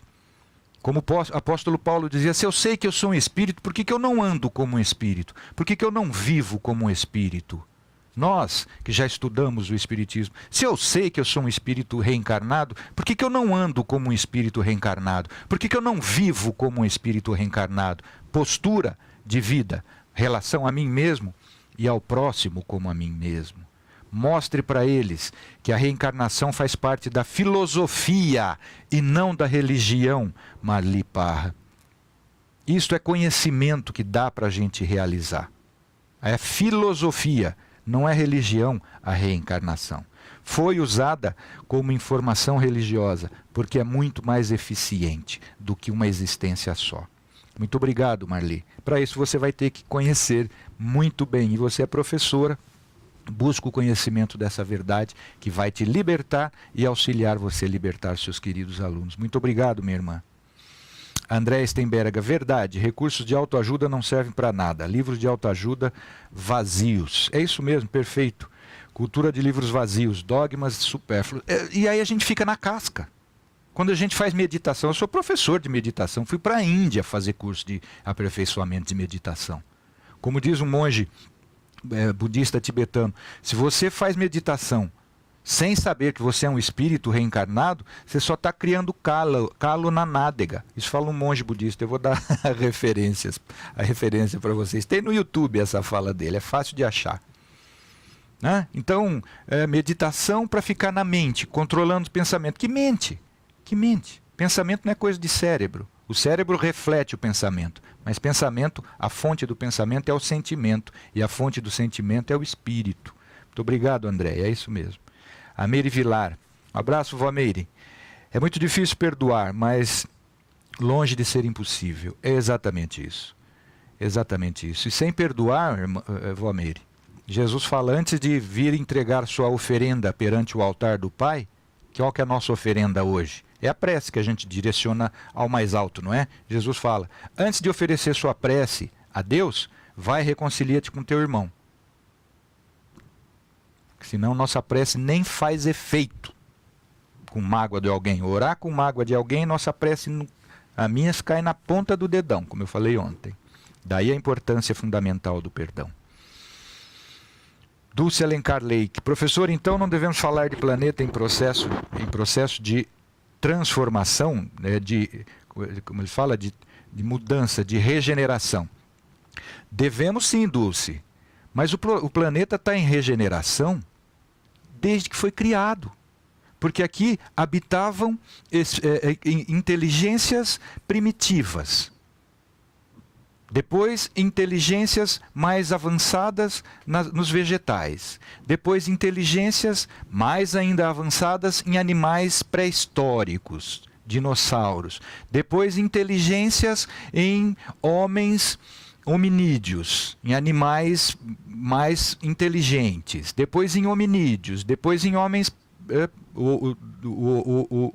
o homem da caverna, depois em Homo sapiens. O planeta está regenerando, porque quem determina essa regeneração são as consciências que aqui habitam. É por isso que os espíritos falam. Não, o planeta vai se transformar de um mundo de provas e expiações, como é hoje, para um mundo de regeneração. Portanto, que só encarnarão aqui espíritos mais evoluídos, onde vai imperar um estado de felicidade, quando os espíritos que estão no planeta banirem daqui o egoísmo. Este é o signo prognóstico dado na pergunta 1018 de algumas edições, ou 1019 em outras edições do Livro dos Espíritos. Eu não sei por que estão fazendo tanto carnaval em cima disso. Está lá já há 162 anos. 161 anos. O Livro dos Espíritos, 162 anos. 1857 para 2018, 161 anos, já tem essa... Qual é o signo prognóstico? Ou seja, qual é o sinal de que o planeta Terra está se transformando mesmo em um planeta de regeneração? É o banimento do egoísmo. Eu não sei vocês, mas o que eu estou vendo está muito longe disso. Muito obrigado, Dulcilei Alencar. O Gervásio. Ô, Gervásio, um abraço. Vamos ver se eu consigo ser menos rebuscado aqui, né, Gervásio? Um abraço, meu irmão. Queria conhecê-lo pessoalmente. Talvez um dia eu vá para o Nordeste e a gente se encontre. Eu acho que você mora no Nordeste, não lembro direito. Nós espíritas sempre nos achamos melhores que os outros, só por os nossos conceitos. Muito obrigado, Gervásio. Ou por ter diploma ou título, enfim, somos egoístas e vaidosos e não reconhecemos isso. A gente se acha superior, sim. Eu já vi até um professor falando que, contra Kardec, né? Porque Kardec diz que para entender o Espiritismo não precisa ser catedrático, ter diploma universitário nem nada, porque ele viu, Kardec falando, ele viu, né? Inteligências simples, trabalhadores simples, sem instrução universitária, entenderem muito melhor o Espiritismo, Kardec falando lá da sua experiência na organização do trabalho dos espíritos, do que muitos catedráticos, e Kardec era um catedrático, tinha uma escola, a maior escola da França, de Paris, numa época foi do Kardec, mais famosa, né? Eu vejo, diz Kardec, inteligência simples, sem cultura acadêmica, entenderem melhor o Espiritismo do que professores da Sorbonne, que são meus amigos. E tem um professor brasileiro que diz o contrário, que quem não tem faculdade, quem não tem curso superior, não entende o Espiritismo. Não é kardecista esse professor, né? Muito obrigado, Gervásio. A Sueli Giuliani fala o seguinte: a vaidade também é um suicídio, conheço pessoas assim. Tenho medo por elas. Cuidado comigo, viu, Sueli, que eu ainda sou muito vaidoso. É um suicídio moral. Por quê? Porque cuida de coisas vãs, coisas perecíveis. E Jesus recomenda para nós, porque ficar acumulando tesouros que a traça rói e a ferrugem corrói. Acumulem tesouros espirituais. Esses, as traças não roem e nem a ferrugem corrói. Mas a gente é vaidoso, né, Sueli? Gervásio, depressão é falta de serotonina no cérebro e aceitar que as coisas são como são e não como a gente quer que seja. Vou te corrigir, Gervásio. Eu sou um estudante de neurociência e como médium espírita me interesso muito pelas causas da depressão. E eu vou te recomendar, vou te dar como referência um livro que foi lançado em 2010 de um pesquisador americano que escreveu um livro que se chama Anatomia de uma Epidemia. E ali ele denuncia, depois de vários anos de pesquisas com neurocientistas e especialistas na área de psiquiatria, que essa informação de que depressão é desequilíbrio do neurotransmissor serotonina nas sinapses cerebrais é mentira. Foi inventado pela indústria farmacêutica para dar importância para os psiquiatras e para vender remédio, fazendo com que o lucro das indústrias farmacêuticas desse um salto de 800 milhões por ano para 17 bilhões ao ano, só por terem inventado que depressão é deficiência de serotonina no cérebro. Esse livro se chama Anatomia de uma Epidemia. Eu me esqueci agora do autor, mas eu vou colocar depois no feed o nome do pesquisador. Então, eu também acreditava nisso. Eu também achava que tinha relação, como dizem os neurocientistas e os neuropsicólogos e os neuropsiquiatras. Mas desmentiram a indústria farmacêutica. Nós, como espíritas, sabemos que a depressão é um estado da alma que reflete sim no cérebro. Assim como a obsessão reflete no perispírito e reflete no cérebro e pode causar danos perispirituais e, consequentemente, refletir no cérebro. Então, às vezes, dependendo do grau do avanço da patologia, necessita de recomposição química. Mas isso jamais foi a causa da depressão. Isso é mais um efeito do que uma causa. Muito obrigado, Gervásio, meu irmão. A Dulce Alencar. Às vezes acho que confundimos vontade com entusiasmo. Vontade vai além do entusiasmo momentâneo. É uma força que nos arrasta para frente mesmo quando parecemos não dispor delas.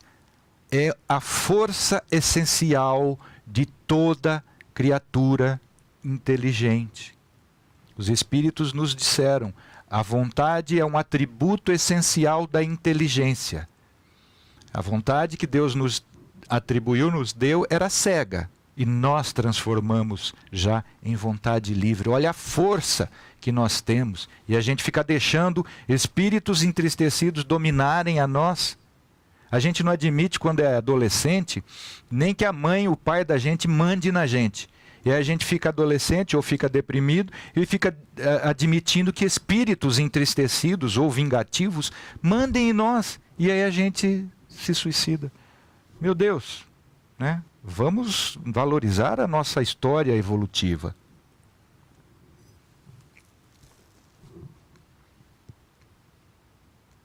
Minha mãe me educou, disse a Sueli Juliane, para mesmo passando fome nunca pedir auxílio para ninguém. Vaidade, agora sei que está errada. E olha que eu embarquei nessa uma época. E eu então? Eu não sou orgulhoso, Sueli. Eu reconheço meu erro e peço perdão com toda a tranquilidade de consciência. Mas o bichinho da vaidade ainda me pega muito, me pega muito. Graças a Deus eu já me conscientizei disso e tenho condições de vigiá-la bem de pertinho.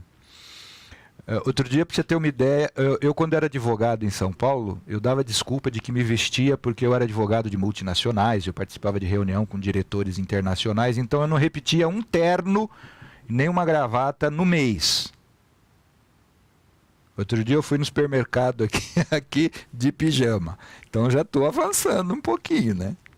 Eu espero. Quero ver a vaidade interna. A vaidade exterior eu já me despi dela. A vaidade da cultura, a vaidade do talento. Isso eu ainda tenho dúvidas, viu, Sueli? O Cássio Camilo. Devemos lembrar, um abraço, Cássio. Acho que eu nunca falei contigo aqui também, né? Devemos lembrar que temos mais amigos do bem do que obsessores. Agarremos neles. É isso mesmo. É isso mesmo. Nenhum espírito obsessor, Kardec dá a receita. O que fazer para afastar um espírito necessitado, um espírito ignorante, um espírito obsessor? O que fazer? Kardec fala, é simples, traz um bom espírito para perto de você. O problema é como que a gente faz, como que a gente se modifica o sentimento para trazer um espírito bom perto de nós. Porque é pelo sentimento que a gente se vincula aos espíritos, tanto aos necessitados quanto aos elevados. Esse esforço de vontade, né, que a gente já tem, que a gente deve empreender para a modificação do nosso sentimento. Porque sentimento a gente esconde dos encarnados, mas dos desencarnados a gente não esconde, porque o nosso perispírito brilha de acordo com o que a gente está sentindo no momento. E espíritos desencarnados veem a vibração, os reflexos luminosos na vibração do nosso sentimento, que o nosso perispírito escancara. E aí a gente não engana eles, né? A Andréa Stenberg. Grata, Paulo, verdade, está difícil se concentrar em oração. Eu sinto mesmo que ontem, conversando com uma amiga, ela sente o mesmo, lembrei da sua fala. Orai sempre. Orai incessantemente, diz Santo Agostinho para nós, André Stenberg. Os iogues verdadeiros que já conseguiram a liberação diz que o estado de yoga é realizando as atividades cotidianas. Estar em consciência de Krishna. Estar em consciência de Cristo. Nós que somos cristãos. É difícil, mas Jesus veio nos mostrar como realizarmos. Muito obrigado, Andréa. Orai sempre, amiga. Se está difícil, concentra, insista. É isso mesmo. É isso mesmo. A Gláucia Loli. Vibração atrai vibração. Exatamente, Gláucia. O problema é nós mudarmos o nosso sentimento, porque é o nosso sentimento que impulsiona a vibração do nosso perispírito. É isso mesmo. Muito obrigado. A Gláucia continua. Elevar o pensamento, sim, mas o principal é modificar o comportamento, as atitudes. Palavras emocionam, mas o que mostra a verdadeira mudança mesmo são os exemplos. Ter realmente olhos de ver. É isso mesmo, Gláucia. Um abraço. Foi isso que Jesus veio mostrar. Ó, vocês não estão entendendo o que é a lei? Eu venho mostrar para vocês o que é viver a lei. Ele deu o exemplo. É isso. Buda deu o exemplo. Krishna deu exemplo, Maomé deu exemplo, Moisés deu exemplo. Entendemos? Tem que mostrar. É assim que a gente vai dar o exemplo para aqueles que estão sofrendo do nosso lado e fazem a gente sofrer também. Resista. Resista à influência do erro. Muito obrigado, Gláucia. Gervásio. Perdão é entender, perdão não é esquecimento. Vamos divergir de novo, Gervásio. Quem fala isso é o Rossandro Kingsley. Se perdão não fosse esquecimento, Jesus não tinha recomendado o esquecimento das ofensas.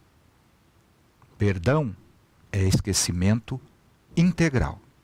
Não é relevar o equívoco do outro de modo a não ensiná-lo a modificação. Porque o perdão, antes de tudo, é uma receita, é uma força pedagógica, tá?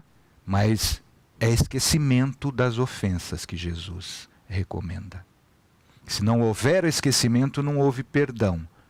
E é óbvio que o seu comportamento não é relevar o erro do outro. O outro tem que aprender que errou. Mas nós não podemos simplesmente ficar mantendo na consciência dele que a gente se lembra disso, que a gente está sempre vigilante que ele já falhou conosco. Nós não podemos fechar as portas ao arrependimento dele. Se ele estiver demonstrar arrependimento sincero, nós temos que mostrar para ele que aquilo para nós não significa mais nada. Então, é como Jesus fala, e que me perdoe o meu irmão Rossandro Kingsley, que diz que perdoar não significa esquecer. Não, Jesus é que fala. É o esquecimento das ofensas. Senão não há o caráter pedagógico para o outro. Tá? Muito obrigado, o Gervásio. A Sara Borges. Meu Deus, então está longe dessa transição acontecer. Depende de nós, Sara. Depende de nós banirmos daqui o egoísmo. Está longe não. Né? Depende de nós dessa transição acontecer, pois a cada dia as pessoas escolhem ser egoístas e malvadas. A transformação é individual. Jesus deixa isso muito claro. A construção da ascensão espiritual é individual. Se a gente der exemplo, nós podemos multiplicar e antecipar esse estado de regeneração em que o nosso planeta pode experimentar, sim, porque somos nós que fazemos esse estado. Depende da nossa boa vontade. Muito obrigado, Sara Borges. A Kelly Nunes. Professor, quando perdoamos e queremos nos aproximar da pessoa, mas a pessoa se recusa a não falar conosco, o que devo fazer? Respeito a escolha dela e nós, como ficamos? Ora por ela. Perdão não significa voltar a conviver com a pessoa. Não significa isso. O esquecimento das ofensas não significa a retomada das relações. Não, às vezes você tem que abrir mão dessa relação.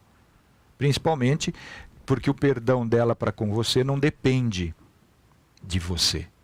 Depende dela. Você pedir o perdão é seu dever.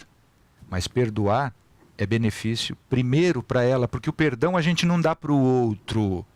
O perdão beneficia a nós em primeiro lugar, porque retira das nossas costas, como fala Jesus, se tiverdes fé do tamanho de um grão de mostarda, vai retirar as montanhas de mágoa, vai retirar as montanhas de ressentimento e vai te libertar. Conservar mágoa é conservar aprisionamento, pensando em impedir o outro de se locomover. Não, o perdão faz benefício para nós em primeiro lugar. Tolo é aquele que pensa que dá o perdão para o outro. Não, o perdão beneficia em primeiro lugar a nós. Por isso que Jesus recomenda o absoluto esquecimento das ofensas. Se o outro não aceita, ora. É o que Jesus fala. Amai os vossos inimigos, bendizei a quem vos maldiz. Orai por eles. A gente esquece de ler a frase até o final. É a oração que é a chave. Muito obrigado, Kelly. A Joana Anjos. Como falar sobre as crianças blue? Criança é criança, espírito é espírito, né? Isso foi uma mistificação que foi lançada no movimento esotérico mundial, e alguns espíritas embarcaram nessa. Não existe essa de crianças blue. As crianças nascem como todos nós nascemos, com as nossas capacidades virtuosas já desenvolvidas no passado, mas também com as nossas capacidades viciosas. Não tem ninguém, os espíritos deixaram isso muito claro, não tem diferença significativa entre todos os espíritos encarnados no planeta Terra.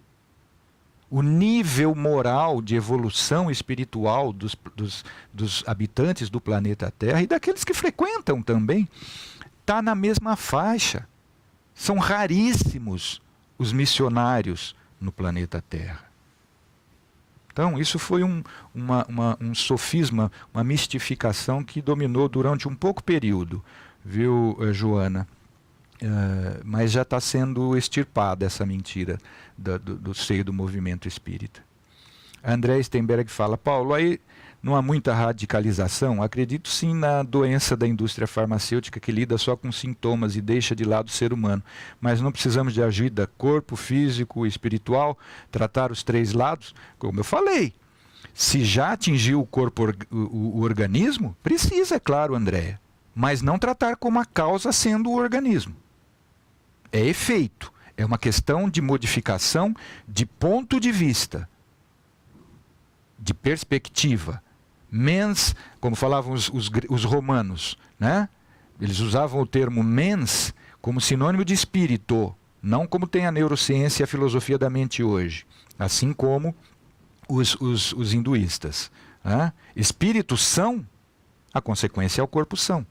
É tratar primeiro a causa, para depois tratar o sintoma. E a causa do desequilíbrio emocional, do desequilíbrio sentimental, que gera desequilíbrio comportamental, é o espírito. Ou então, a minha fé é vã, né, como diz São Paulo. Mas aí, quando já afetou as relações sinápticas, quando já tem desequilíbrio... Andréa, dá uma lida nesse livro, você que é especialista, Anatomia de uma Epidemia. Ali mostra que até o tratamento químico, né, farmacêutico, está causando degenerescência de massa encefálica, de massa cinzenta. O efeito é tão danoso que, ao invés de realizar a melhora definitiva e a longo prazo, a curto prazo, falando tecnicamente, tem melhora das condições emocionais comportamentais, mas a longo prazo não é eficiente e ainda tem como efeito danoso de redução de massa cinzenta. Então é uma mudança de perspectiva, é uma mudança de abordagem, mas não abolir pura e simplesmente as três frentes de tratamento. Você tem razão. Azi Palmieri: eu estou fazendo o exercício de me doutrinar para a doutrinação dos meus obsessores, por isso estou aqui. Então são pelo menos dois, Azi Palmieri, porque eu só estou aqui numa tarde de sábado, né, porque os meus 2 personal obsessors estão aqui do meu lado, me trouxeram aqui, que se eles não estão aqui do meu lado, os meus personal obsessors, eu estava provavelmente assistindo algum filme, tocando meu violãozinho. Então somos 2 que estamos fazendo um exercício de autodoutrinação e de alter do outro, a doutrinação do outro. Muito obrigado, Zi Palmieri.